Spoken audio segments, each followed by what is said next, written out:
درود فراوان خدمت شما دوستان عزیز. تو این ویدیو میخوام نمایشنامه‌ای که خودم پارسال نوشتم و معرفی کنم بهتون. قبلش فقط بگم آقا لایک، شیر، سابسکرایب اینا ما خوشحال میشیم، هر کاری انجام بدید لطف کردید. بعدم بگم که خب من دانشگاه کارشناسی فیلمنامه نویسی خوندم، ارشدم و ادبیات نمایشی خوندم. پروژه پایانی دوره ارشدم بخش عملیش این نمایشنامه بود، اقتباس از امیرارسلان نامدار. برای دوستانم مثلا پایان نامه هاشون نوشت، یعنی میخوام بگم نمایشنامه قدیما زیادتر می نوشتم. در گذر سالیان 3 تا مونولوگ نوشتم که تو سایتم منتشر کرده بودم. الان سایت خودم موقتا در دسترس نیست البته، ولی ایشالله اونم برمیگرده با طراحی جدید. و اون 3 تا مونولوگ خیلی ازشون استقبال شد. یه دونه گام معلق خفتگیر بود که چندین بار جای مختلف اجرا شد و یه مونولوگی بود یه آدمی لحظات قبل از اعدامش، آخرین صحبت قبل از مرگش بود در واقع، که اینو یه کسی اصلا تو جشنواره تئاتر زندان‌ها اجرا کرد و جایزه هم گرفت و اون خیلی بر من تاثیرگذار بود. یه مونولوگ دیگه من و اژدها بود که یه فضای فانتزی اجتماعی سیاسی و اینا داشت. اونم در گذر سالیان خیلی اجرا شد و من خیلی خوشحال می‌شدم هر بار که می‌شنیدم مثلا یه جای اجرا شد. یه دونم شلیک به تماشاچی بود که اون یه مونولوگ مثلا 1-2-3 دقیقه‌ای بود، خیلی مناسب تمرینات کلاسی و اینا. اونم خب بچه‌ها زیاد برمی داشتن استفاده می‌کردن. بعد دیگه هیچی نمایشنامه ننوشتم تو این 10 12 15 سال اخیر، 10 سال اخیر، تا مرگ پیمانکار.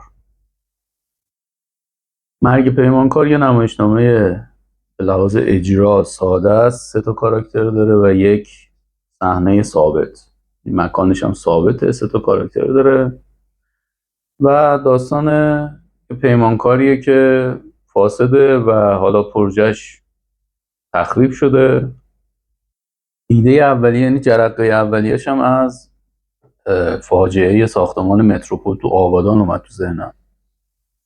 اونجا اسم اون پیمانکار خیلی مطرح میشد و فلان و اینا، ولی خب پیمانکار اسمش روشه، یه پیمانی رو اجرا میکنه دیگه، روی یک پیمانی کار میکنه، تنها که هیچ وقت نیست. منتها ما اون شبکه اطراف رو گاهی فراموش میکنیم.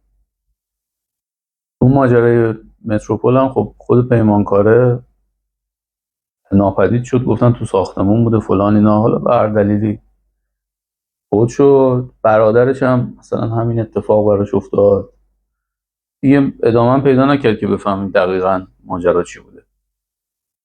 حالا اون یه جرقه‌ای شد برای این مرگ یک پیمانکار. طبیعتا نمایشنامه من ارتباطی با واقعیت نداره، صرفا اون یه جرقه‌ای بوده برای این. ولی خب نمایشنامه رئالیستیه، رئالیستی به معنی اینکه یک، جهانش با جهان واقع ما از نظر روابط و اینا هم پوشانی داره و دو، تلاش برای آشکار کردن سازوکارهای جامعه است که به نظرم توی داستان رئالیستی این دومی شاید خیلی وقتا مهمتر باشه، به همین اعتباری که مثلا محاکمه کافکا یا مسخ و یه عده میگن اصلا رئالیستیه، چون داره واقعیت‌های جامعه رو آشکار میکنه. حالا به هر حال از این دو منظر نگاه بکنیم، نمایشنامه رئالیستیه، نحوه دیالوگ گفتن آدما فلان و اینا واقع گرایانه است کاملا. دسترسی بهش هم شما کافیه تو تلگرام سرچ بکنید، تو اون سرچ کلی تلگرام مرگ پیمانکار، کانال من میاد، کانال تلگرامی من میاد، گلگشت در ادبیات ایران، اونجا فایل پی دی افش هست. اجرای متن آزاده و شما هیچ محدودیتی برای اجرا ندارید، فقط منو در جریان قرار بدید که میخواید اجرا کنید، چون این خبر خوشحالم میکنه.